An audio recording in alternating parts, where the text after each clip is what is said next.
It's Tuesday evening, about 8 o'clock. I thought I'd do an update. I know a ton of people aren't watching, but like I said, it's pretty much for me at this point. It kind of always has been. And people come, people go. Trying to think what's new. I'm sorry. I had a really rough week last week. The seizures were really bad. Memory got wiped a couple times. All that horrible sort of mess that comes with that. Went today to Social Security to get a new birth certificate. New Social Security card for a name change. I wish it was more exciting, but it's been 2 years and I've just been putting it off because I had every intention to get my first name changed. The only thing I solidified today was my last name, that I changed like in 2007. It's just been a long process to get it switched over on everything. But the middle name that I hate and the spelling of the first name, still there, so I'll have to go get a new license tomorrow. It takes a week for them to mail it to me, and then I'm going to go, after that, once I get it, and go get a passport. Because we're going on a cruise the week before I have top surgery. We'll be out of town for 2 weeks, so, yeah. I meant to call and schedule with Dr. Garamoni today. My back has been really bad lately. Something in the L5 and the S1. I need to have an MRI. It's very likely Lyme radiculitis, not radiculitis, which is basically problems with the nerve root. But it's been getting pretty bad. My legs have been numb, and then they've been like this pain that's just nothing helps it. So dealing with that. Yeah, fun.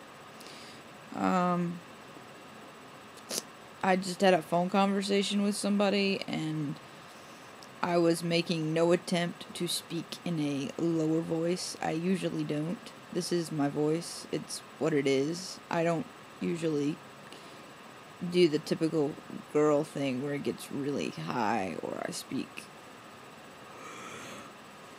I don't know. I don't like my voice. Everybody's like, oh, it's fine, da da da da, but it really isn't so much about how people outwardly perceive my voice. It's that it's just not low enough for me. If I'm like sick or I just woke up, if it sounded like that all the time, like it does now, I think I would be okay with it. But it doesn't always sound like this. Anyway, the lady on the phone, I called, and she called me back, and she was like, you know, is Mr. Da-da-da-da, are you him? It was really weird because I've never, ever, had that happen on the phone. Usually the second I'm on the phone, somebody's like, ma'am this, ma'am that, Miss blah, I hate it. I don't understand why people go out of their way to gender you. I don't get why ma'am and sir are even necessary. And I was in ROTC for like 3 years, like full time in high school. I hated being called ma'am. So much so that my students now are not allowed to call me ma'am. If they do, I throw things at them.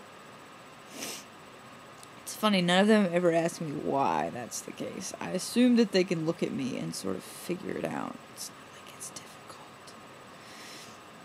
It's just like reading people. It doesn't make sense to me. It's like you look at somebody and you can tell a lot of things. So why can't you look at me and even at a glance tell that I don't fit, or I personally, the way I dress is almost in protest towards those things? So why gender me with your freaking formalities? And sometimes it's worse because I live in the South. Sometimes it's sort of a bubble depending on where you go. If you go to Chapel Hill or something like that, it's not as bad. But what's really funny is when I go back home, I don't have usually any problem, even now, with, like, passing. Passing is such the wrong word in my case, because I don't necessarily want to be passing. To be honest, if people never gendered me, I'd perfectly fine. If they have to choose in public, I would prefer it to be male. Other than that, I don't really care.